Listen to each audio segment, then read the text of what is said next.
Would you like to introduce us to our awesome guest that we have here today? Yes, today we are here with a very special guest, Jessica Harris. Hello. We met some time ago, probably like 5 years maybe. Yeah. Pretty close Something to like that, yeah. Here in So- Utah? Mm-hmm. You guys were just like, what? Well, I gym? went into her Yeah. gym, and then I Sounds was in about love right. with it, and Yes. like practically lived there in the beginning. Uh-huh. Yep. And then over time we became friends. Yep. And it's funny because we are both in completely different spaces than when we met. Yeah. And Yep. I think Jessica, which I will let her tell you about what she does, but I think she's in her zone now. Yeah. Her true space of where she should be. Yeah. Wait. So how were you before Tracy? Or no, how were you 5 years with Tracy to like now? Because you guys are saying you guys both grown. Yeah, someone asked me a similar question. They said, 5 years ago, who were you? And I was not the same person. 100% totally different. 5 years ago, I was married. I have 4 kids. And I have a granddaughter and a son-in-law as well. So a lot of fun. And, but yeah, I was married. I was doing the mom thing. I was, very devout in my faith. I had just bought into a gym, and before that I was a stay-at-home mom for 20 years, and I loved it. It was great, amazing, and I did a lot with my kids as far as like I was in the schools working, helping out, volunteering, and then I saw this opportunity to buy a kickboxing gym, and I jumped on it. I loved it. Just like Tracy, So like cool. it just grabs you. Like it just feels so good to be in there, right? Like it's just But why an amazing kickboxing? thing. I don't know. For me, I kicked a bag once, and I was like, I also love soccer. Yeah. This is pretty much, those are the 2 sports for me that I feel so connected with, and I can't really explain why. It just makes my The body urge go, to kick. this is where I need to be. Yeah. I just felt like strength. Like when I went in the first time, I remember doing the workout the very first time. It was at 5 a.m, and I had just found it online. And I walked out of there going, wow, that I felt strong for like the first time in my life. I was hitting pads. I had gloves on, kicking the bag. And I was like, oh, I found my strength. Like I actually felt that. And I didn't feel that before. Your gym is called 9 Rounds? It was called 9 Round Kickboxing. Yep. I get that when you talk about the strength, though, but I remember kicking the bag the first time because I'd only done it before on like a handheld thing. Mm-hmm. And the power that you can feel within your person, it's hard to explain. The one workout where you go like this is like, oh. And then like when you're lifting, like that. The sound gets me on that one. Yeah. It's so empowering. Because for I'm not remembering like the my workout that's workout. coming to my head. I was like, oh my gosh, I really like that one. Yep. That's the one I said, okay, if you have aggression, if you have stress, this is the one. Just take it out, go crazy. Yeah, I mean, that was always one that really, yes, everyone loved. But, like, just punching and feeling that just strong. Like, that's what I felt. And then throughout that whole journey and process of going there, and I became a trainer and eventually bought it, And that's Cool. actually where she thrived because I remember her coming in, rushing from some other engagement, and she'd just be right there with the members and just, like, with them the whole time, making sure that they're engaging, getting it, and understanding what they're doing. So that was my favorite part, and we can talk more about the other side of that, but my favorite part was engaging with the members and learning about them and getting to know them and learning their story. So many people came in there. Yes, the physical side was amazing, but the mental side and the emotional side, I mean, even better. The stories, and I mean, women coming in from abusive relationships, and they talk about feeling their strength, that the bag coming back at them and hitting the bag, and then it came back again, and then they hit it even harder.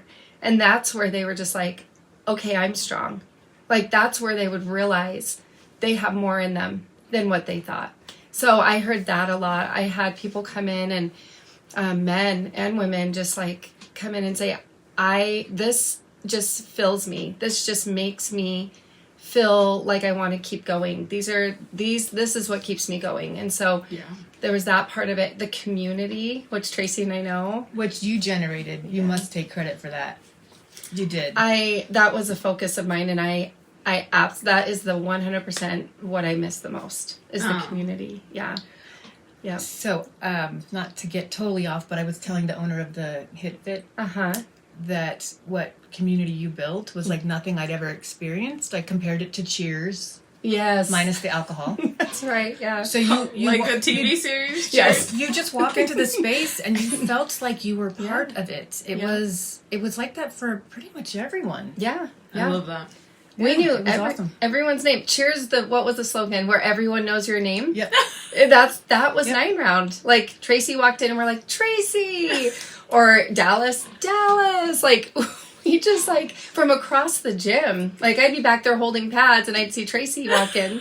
And I'd just be like, oh, hey, Tracy, and hey, But it was real, though. It wasn't just because. Like, there was general, authentic connection. Okay, so wouldn't you say neurodivergents have a part of them that like to include and create a community? Yes. Wouldn't you say that is, Jessica right now? Yes. So true. So that is something I do want to talk to you about. But how did you guys even have that conversation? Like, how did that come up? Where you guys were like, oh, you got ADHD? Well, like maybe you should start. I'm very interested to hear because I haven't got to hear all the steps that were taken. Like, she's like, is it okay to say whatever? Okay. Yeah. I think I might have ADHD, so I'm investigating that. And I was like, actually, my brain just went, this makes so much sense. She's like, you're playing all the scenarios. She's like, yep. Yes, that's the reason there's so many things that, like, as I've learned more about ADHD, I mean, we've heard it, since we were young. I know I have, because it does run heavy in my family. I just never thought to get checked or diagnosed or anything. And I just went through my life just kind of flying by the seat of my pants. And that's what happened. Like, I mean, that's a lot of that. And it's like, totally. Yeah. I mean, everyone can relate to that. And it's so funny because I actually listened to my mom sent me a podcast about ADHD, and every single thing they said, I was like, that's me. Yes, that's me. Feeling validated. Yes. I felt so validated. It was like a 2 to 3 hour. I'm going to send it to you. I forgot. I actually meant to do that. I love that. But I was sitting there going, that's me. Me. Have you ever seen What About Bob? Me. I mean, he's like, anyway, it's a funny little movie that I love. But I was just like, okay, because I run late. Like, we know that I was late today. We don't do that, do we, Julie? Tracy has to tell me like 45 minutes, 30 minutes later, like my time spent is unreal. That's how I am. And it's mine too. Like in my head, because I think just as an ADHD person, our brains are just constantly going. And I was thinking about the other day, I'm like, because I was doing something, I'm like, oh, I have time. I can do that. That's the demon that gets you in big trouble. It is. Yeah. You can do it all. Like, it's like multitasking, Easy. like 100 times. Yeah. Just, so that's what I was doing. I had to load stuff in my garage, and then I'm going to stop here, and here. And I was doing all these things, knowing I had to be here by, a certain time. But it's like, I can do that. But also, you're speaking about today. Yeah, that's no, funny. but also it's like, but I can also fit in more. Yes. Like, it's not a matter. It's like productivity pressured at its most. Yep. Yeah. Like, you're going to be right on time because you have like a 10 extra minutes. So you're going to be well, like, wait a minute. I can stop and do this. That's 100%. And then you're late. Yes. Yep. I did that too, but I wasn't like, I almost was. No, you were awesome. I told you 11:30. Yes, but I got here. Supposed to be here at 12. Yeah, no, but I got here at 11:35. Yeah, I was still great, but I'm still. super proud of you. And then I was chilling in the parking lot. I was like, wait, it's 11:50. Are we? That's funny. Did you do that today? What? Tell you early? No. Did you do so many things too? No, I actually had something I needed to do on the way, and I just told her I couldn't do it. So I'm trying to get better at these rules, especially because that's what I believe. If you have ADHD, you need certain rules that like you boundaries. just start practicing and make them permanent, because if you don't, there are some people in business that will not work with you if you miss. And a lot of people need to just understand, but a lot of people aren't gonna. So if you really want to work with a certain client and you know their time is like a thing, like my husband is a perfect example. He cannot stand to be late, and so he can't stand some of my behaviors. That was the worst.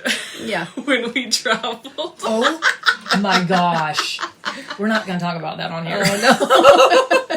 I love that. Well, I think most people can relate to that have ADHD, because just like you said, you're like, I've got 10 minutes. I can do this. And then you end up being late. And it's like, and then it's true, like, people don't want to work with you if you're going to be late or you're not, because their time is valuable. And so I'm doing the same thing where I'm like, I have to make sure there are either events or whatever, whatever I'm doing in my job that I'm like, I have to be on time. Like, I have to be there. Yes. Even if I'm right on time instead of 5 minutes early, because to me, you need to be 5 minutes early to be on time, right?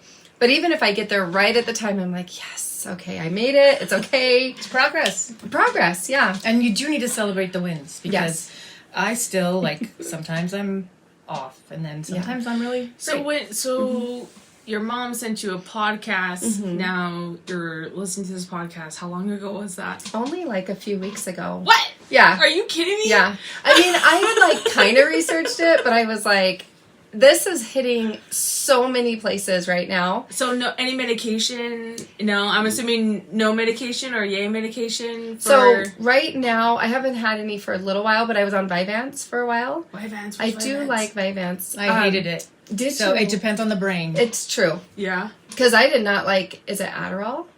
Yes. I don't like I don't think Adderall. I've heard of Vyvanse. Vyvanse is a more pure form of Ritalin. That's what it is. It's for me, what it did, like, I noticed this at 9 round because I tried it then. Okay. And I was wearing my heart monitor. My heart rate would not ever move.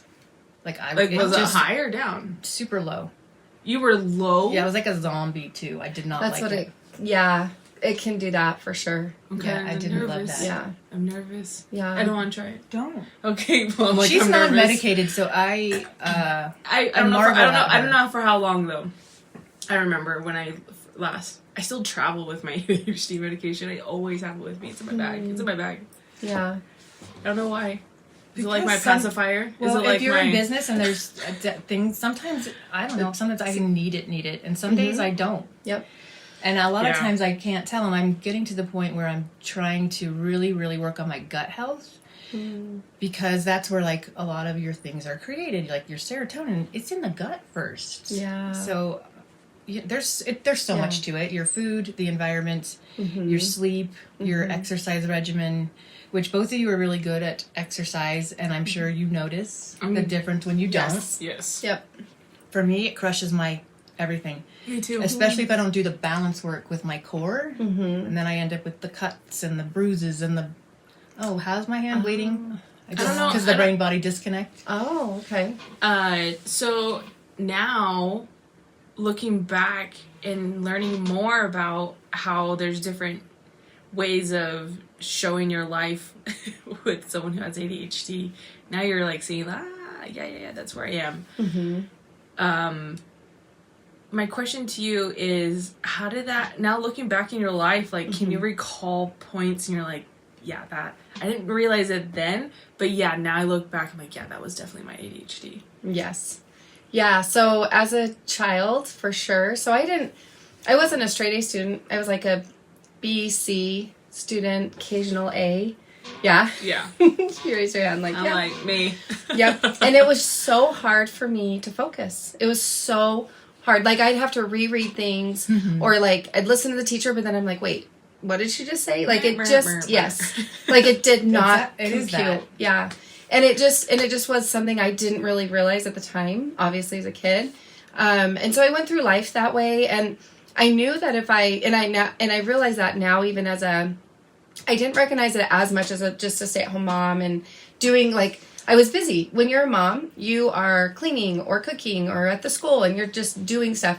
But then when I bought the gym, like, I do not like anything that has to do with bookkeeping, anything to do with anything that I have to sit down and focus on. Like my favorite part of the gym, owning a business, but owning the gym, was talking to members and training people. That's me. Like, yeah, if I had to sit down and do any kind of like, I had a business partner for a while, and when he'd be like, we got to sit down and go over some books, I'm like, torture. Like that is torture for me. No, Yeah, I agree. Yes, very anything much. tedious like that. And now with my new job, I get to do a lot of networking. So I get to go talk to people, and I get to tell them about what I'm doing, and I'm so passionate. So you thrive in that. I thrive. But if I'm sitting at my desk because I'm like working on emails, catching, whatever follow up, it is hard. That's when I need medication. Time. Yes. Yes. That's when I need it. So if I know I'm sitting in the office, I need medication. If I'm out and about, totally fine. Yes. Yep. I could totally Resonate see with that. all that too. Mhm. Yep. So I think this is super important for listeners to hear that a lot of us struggle with exactly that. So Still that's, to this day. well, yes. And so I know that about myself. That's why my husband's a spreadsheet guy. That's why I'm having him start to create stuff Gross. for she and I. No, but I'm Like, serious. gross. Like he just Yeah. gets in there and he like is the Excel master. He Ooh, knows how to do yeah. everything, and he's like managed. I wish I could just think it and it could be created. Yes. Like it's Well, just you like can tell me, and I will tell him because Yeah. he's managed like $1 million companies Uh-huh. and created spreadsheets for them so that they can easily go check in and go and see exactly what's going on in the moment. Yeah. Where they need to tweak things, where they need to kind of move stuff around, But this what's is- working, what's not. But this Yeah. is what I would say as you're developing yourself and your skills in business or career or even in your personal life. I really do truly believe once we recognize what we're really good at, because I remember people would always tell me, do what you're good at. I'm like, I don't know what I'm good at. I feel like I'm good at everything. You're good Like, at networking. I'm good at, like, how do I know what I'm good at? But then when you start to realize what you don't like, at least you can be like, okay, I know I don't like that. Yep. And you can start to pinpoint in whatever process you're in, oh, okay, well, I don't like step 5 and 6, but I actually absolutely love steps 1 through 3. So whatever you guys are developing in your life, in business, as Tracy and I always talk about the equation that you're a part of the pattern that you're in, just change something about it, or look at what part of the pattern you're really good at and which part of the pattern you're like, I just want to throw that part away.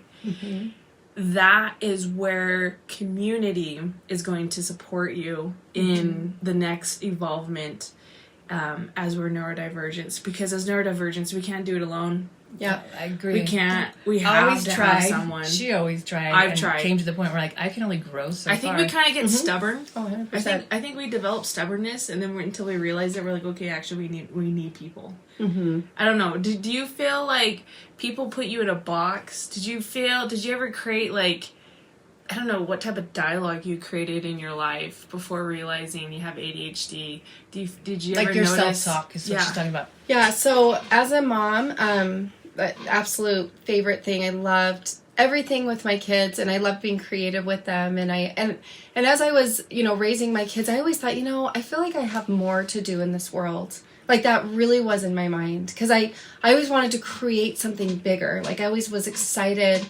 That was like an outlet for me. Like anything that I could like do creatively or exciting or lift, someone, like do something in the school that was like really powerful. Like I always felt like there was more. But I didn't have any avenue for that. The gym really did give me a lot of that opportunity. That's cool. So yeah, it really like filled me up. Like I really enjoyed being in there with the members, and my downfall. Yeah, I mean we can call it kind of my downfall, but like is the back end, like doing all those extra things. And when I became sole business owner of that business, that, like you said, you need community, you need people to help you, and it's like find your strengths, find what you're really passionate and good at, because we want to do it all, but we can't. So it's like We want to do it all, but we have can't. Yes, we have to figure that out and figure out like, okay, I'm really good at this, I'm not good at this. So maybe that's where you hire it out, or you find a partner, or you things like that. But I started to really realize that like you almost need that experience Yeah. to like know, okay, that's not my thing. And definitely this is not, I can't do this alone, you know, so I need to figure out how to get some help there. So yeah, I had a lot of realizations in it was probably the year and a half, because that's when I started owning the gym on my own, of the gym. So I closed it about 9 months ago. But yeah, that's when I started to realize, okay, I have some strengths. I'm really good at this, but I'm not good at this. And this is where it's going to fall apart. So I did. And, you know, failure is your biggest teacher. Oh my gosh. Life's, biggest teacher. Absolutely. Yeah. And I'm actually part of not part of it. I got invited to a networking event called Failure Fest. It's in December. Yeah. It's amazing. And That's fun. Yeah. I'm excited to Failure go to Fest? it. Yes.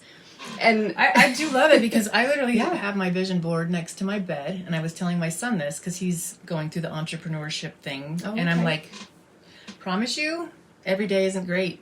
Yeah. And if you just keep looking at failure as a first attempt in learning, that's the FAIL, which is what I started telling myself, and now it's automatic. When I have a failure, I go, okay, what did I learn here? Yep. If I'm not getting it, like what do I need to learn here? Because sometimes you're just like a deer in headlights, like, oh my gosh, what happened? Well, that's how I felt, because I did have to close the gym, and that was hard. One of the hardest things I had to do. I know. That was just not what I wanted, but I knew I had to. Coming away from it in the beginning, it was obviously just, I felt like a failure. It was depressing, so many things around it. But as I look back, I learned the most from that time. And even when I went through my divorce, people ask me, do you regret anything about it? And no, I don't regret anything. People look at divorce as a failed marriage.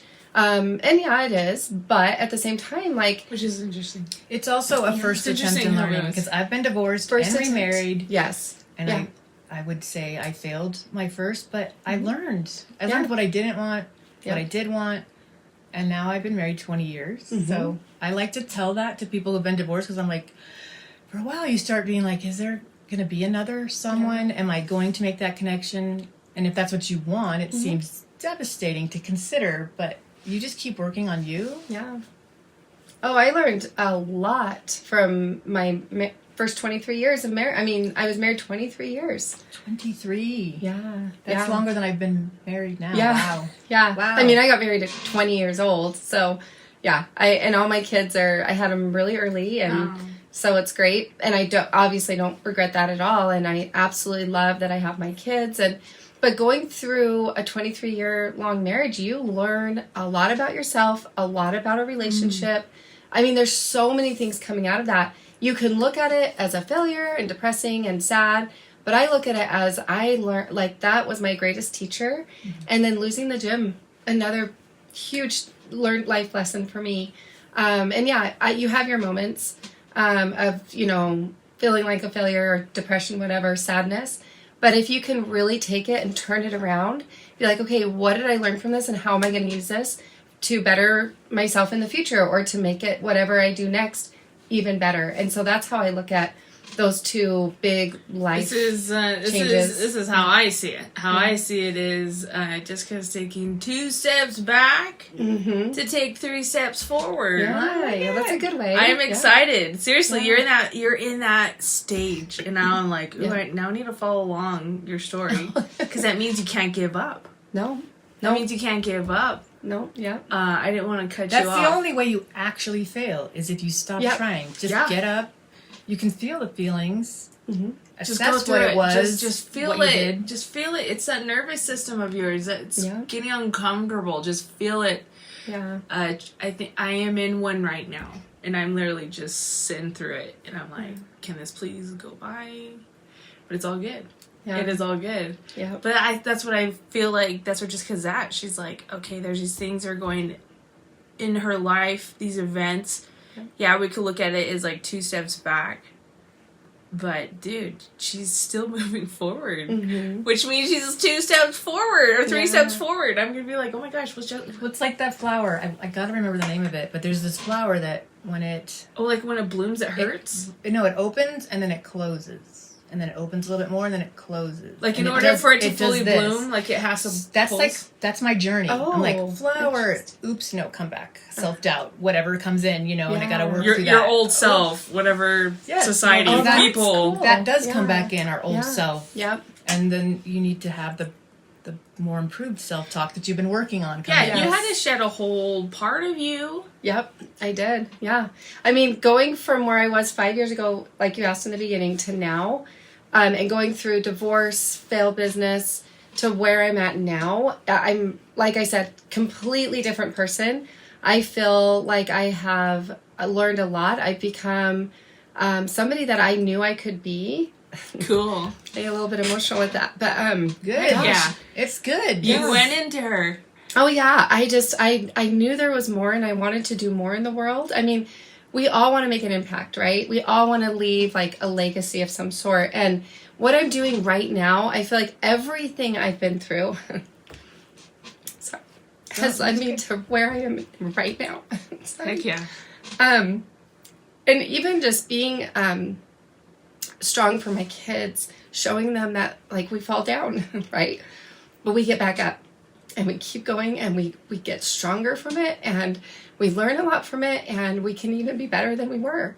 So for me, like, I have 3 daughters. They're 19, 22, 24. I have a granddaughter.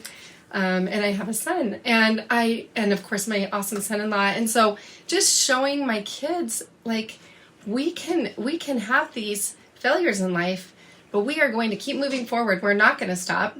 We don't do that. And then there's always going to be something better on the other side. It really does lead that way. And so for me, I'm in a job that I absolutely love, passionate. And I always tell my boss, this is my dream job. So if you're stuck, like, I love this job. I love what I do. I love what it represents and what it's doing in the world. And I absolutely just light up when I talk about it. So I feel like I'm just living in that amazing dream world for myself. And then, I am on my own right now. Like, I'm a single mom, and that does have its challenges for sure. But it's definitely also helping me grow as well, and just keep going, just like I said. So being a good example for my kids. I love that. And thank you for sharing so vulnerably, because so many of our listeners go through things like that. Mm-hmm. And by listening... And she said it so simply, too. Yes, and by listening to others going through this journey, Yes. it makes them feel like they are not alone, and they can do it too. Right. And I think that is so important, and that's where the community part that you two were chatting about earlier is so necessary. Because if you don't have a community to tap into, it can feel very lonely. Oh my gosh. And it can be super frightening. Mm-hmm. Our community through the gym, like I said, I feel like everything led up to where I am now. Without that community, you guys all lifted me up. I mean, they were there in my hardest times. Mm-hmm. They moved me into my house when I moved out of my old house. I remember that. Do you remember the rainbow? That same day there was a rainbow. And I remember we were all sitting in my family room, and I looked out the window and I was like, okay, it's going to be okay. It was really hard to leave the house I raised my kids in. That, through everything as far as the divorce went, that was the hardest. I'm very sentimental, and that just, I can't even still walk into my house today.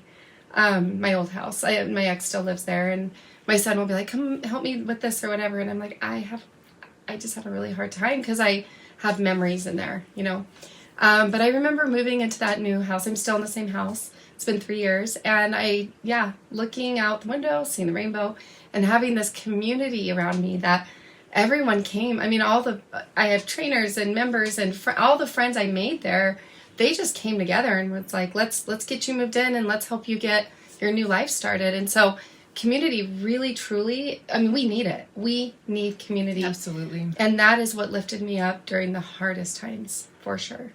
So, Most definitely. yeah. Yes, thank you for sharing all of that too. Seriously. I would like to ask you a question.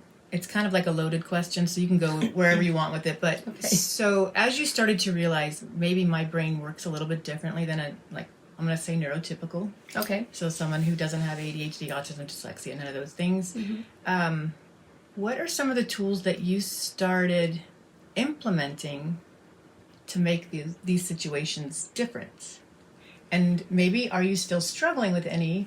So you can chime into any part of that, because like I said, it's a loaded question. But Okay. so whatever part you want to speak to. So tools to make, so kind of explain that a little bit more. Okay, So, for what I would say is like, you notice your mind was different. Mm-hmm. So did you realize, oh, these are some barriers, or these were some things I created for myself without even realizing I did? And did you ever realize that those ones, do they help you or do they not help you? Or like your brain is operating in a certain way that seems to be getting negative feedback from authority figures, like when you were young, or from, well, you didn't work in a boss relationship till now, so because you were your boss, so or maybe with your spouse at the time, because a lot of those kinds of things came up for me. Family, Still do. Yes,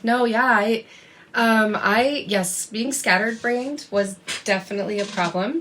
And it's funny because I'm actually dating someone that has, like, he's so organized and put together, and I have, it's like, what do you call it? Organized chaos. Like, that is a great way to describe my life, like me. Oh, I get it. And I sometimes will say to him, I'll be like, I'm going to drive you crazy, because sometimes it's like, I know where everything's at, but it doesn't look like it.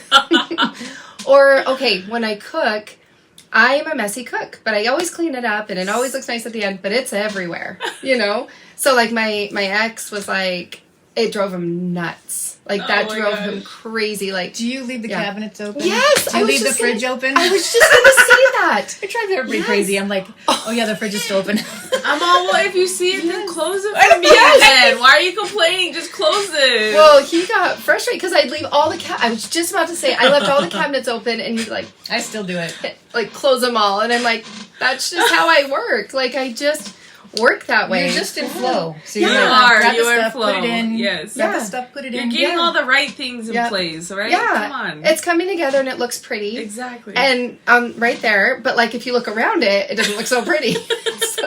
so yeah, 100%. And then like, I mean, I would always be thinking of my next thing. Yes. And I think staying on task is a huge problem for ADHD. And so, like, for me, if I got bored of a task, like, I just wanted to move on. Yeah. But I would force myself. Like, I'd be like, no. Finish your task. Which as that's a kid, good. I would do that. Which is good because... So that's a tool you created. Yes. So when did you develop that?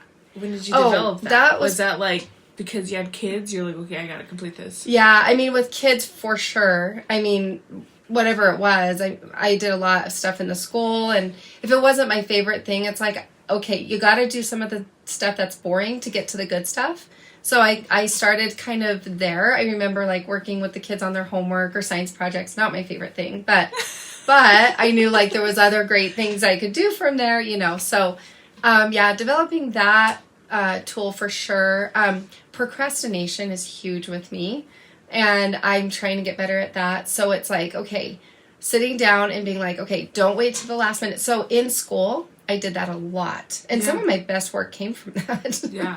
Like my night before reports got A's, or the poem I wrote in class when it was due got like an amazing grade, and I was like, wow. But at the same time, it doesn't serve you well all the time. Yeah. So procrastinating is definitely one of my, like, it's my weakness. Like, I definitely do not. Is it a weakness strength? I guess it could be. In school, it actually worked well for me, but not so much now. So where do you find the procrastination comes up mostly now? Anything that has to do with sitting down at bills, like any kind of calling to, get some things taken care of. If it's just a tedious task. Here's another one, folding laundry.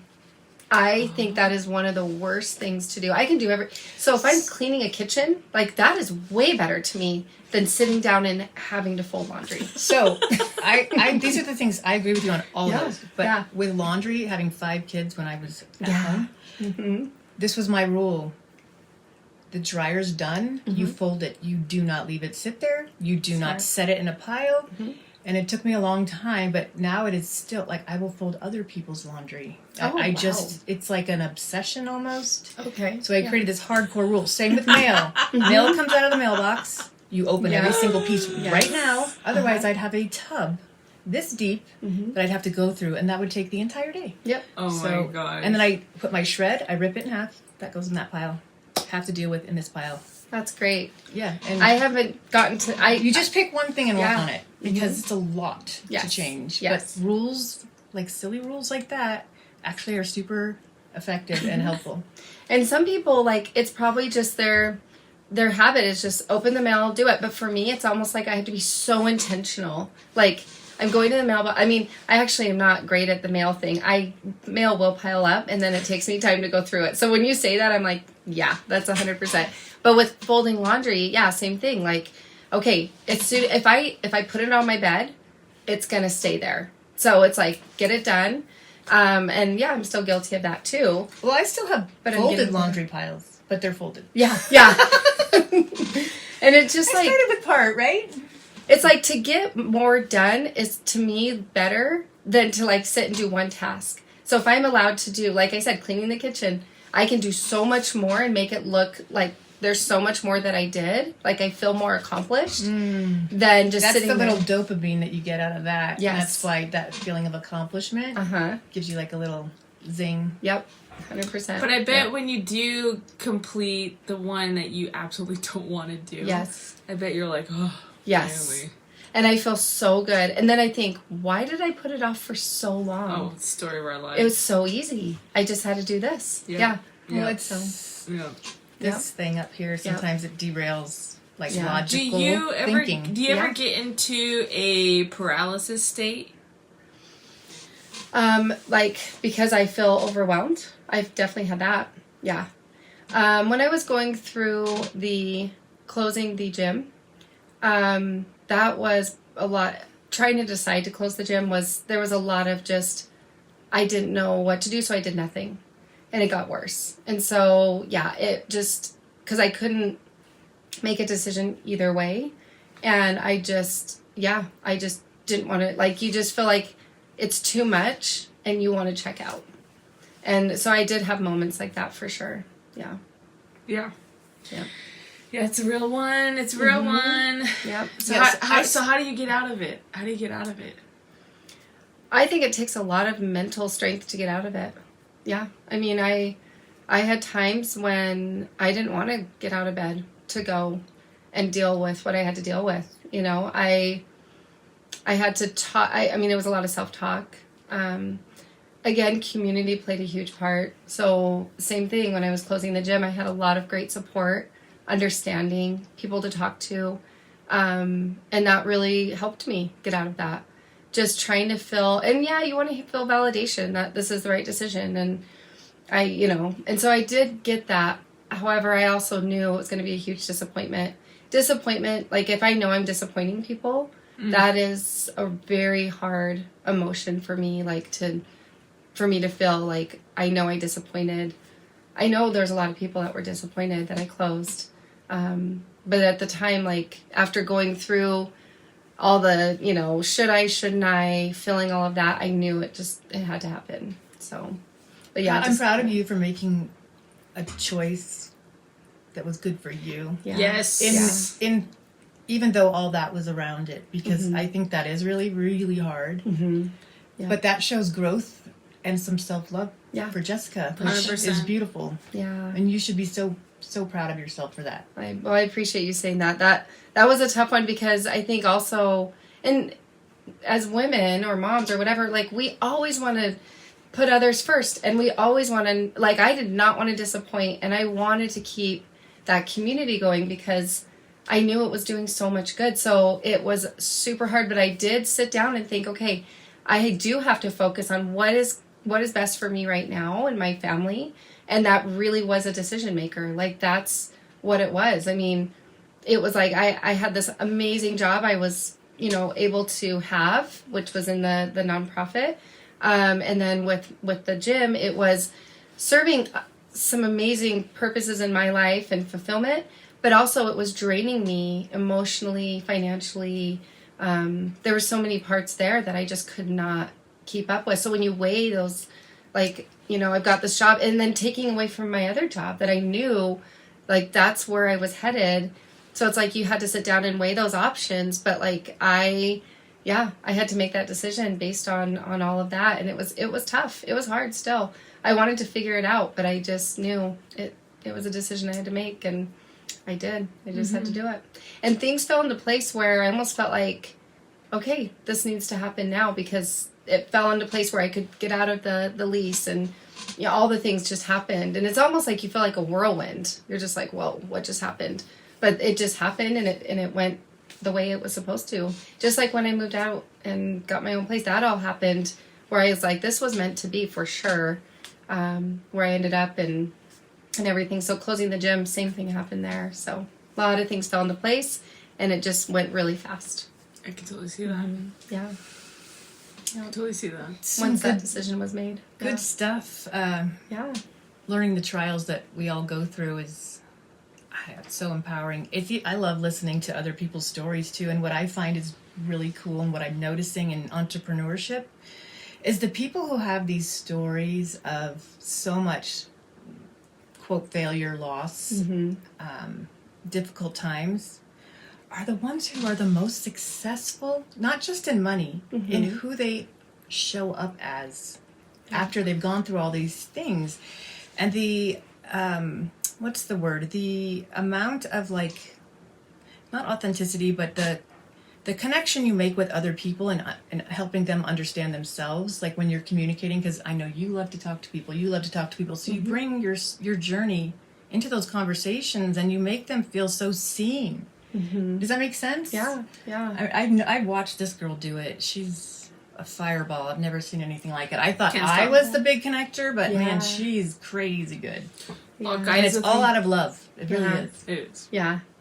Well, I think making people feel seen, like being able to relate to them, being vulnerable is so big. And it's like, we need to do that because others need to see, just like you guys said, our stories, and they're not alone. You know, they are going through it, and others have gone through it, but they come out right on the other end Did you ever better. And So much. Did you ever find yourself having to decode yourself of masking?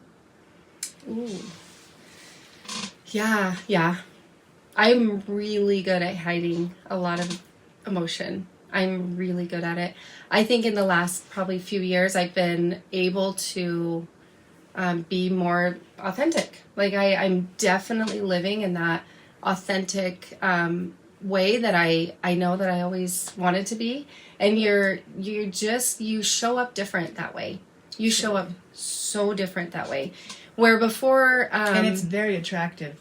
Mm-hmm. I don't mean visually, but just for people to feel connected It's to very you. attractive visually, energy-wise, and even the literal sense of people want to be near you because of what you're able to provide. Because they don't get that. Yeah. They don't get that. Yeah.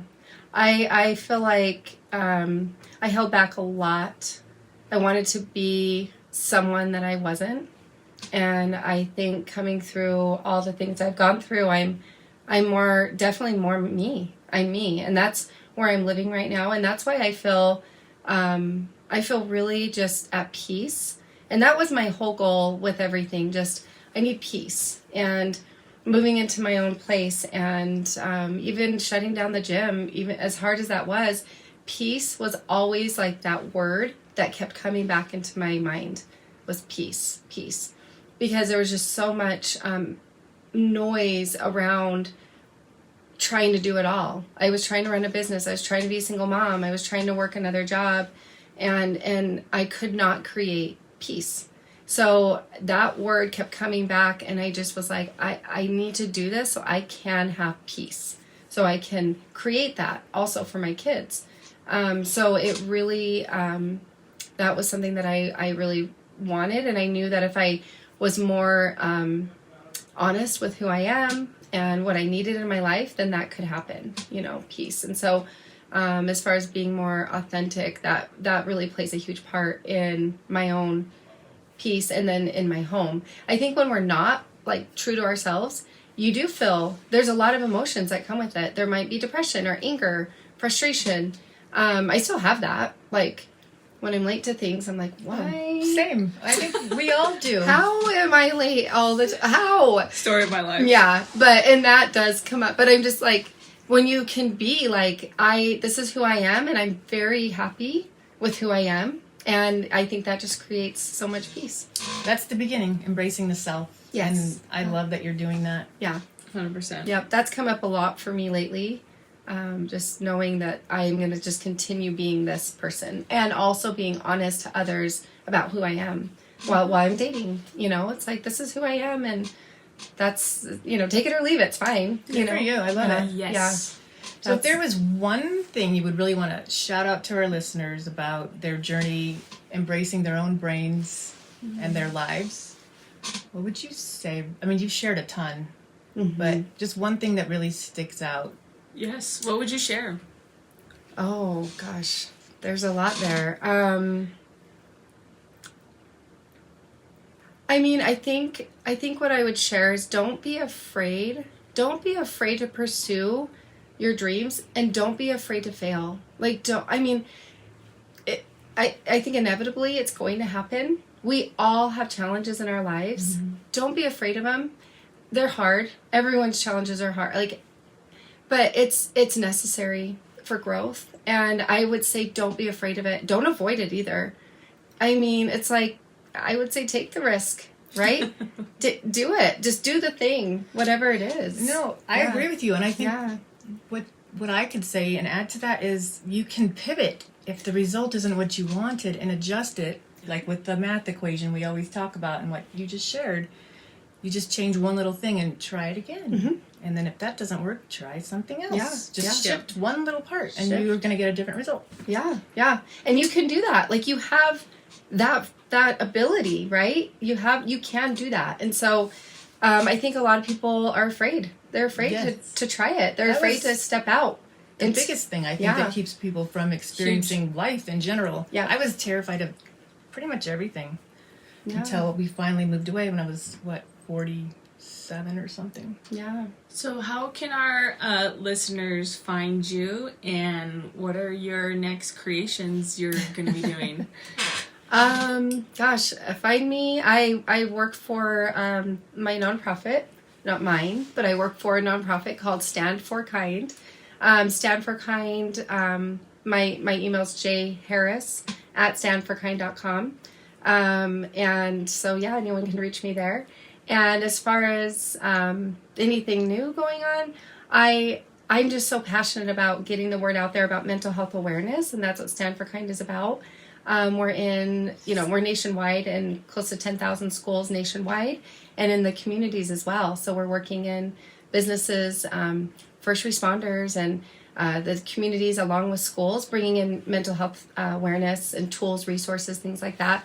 So my passion is just helping get the word out there, getting everything out into the community that people can have access to.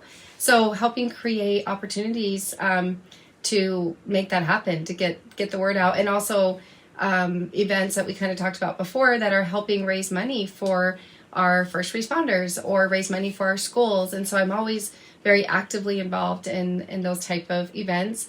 And then I do a lot of networking, so I'm always out there just talking to people, looking for opportunities to connect, and creating community. I mean, community is huge. Yeah, that is what we need. And so creating community and looking for ways to do that for different groups, that's another goal of mine, and if Stand for Kind as well. So it's exciting. It's fun. So we will put all of the links below so you can get in touch with Jessica if you would like. And as always, like, subscribe, and share. Yeah. Go do it. Good information. You're doing great things, and I'm excited to watch you grow. 100%. Yeah. Yes. Thank you. Thanks for the opportunity. This has been Absolutely. great. This is We fun. appreciate you. Yeah. 100%. Yeah. Thanks, guys. Have a good one.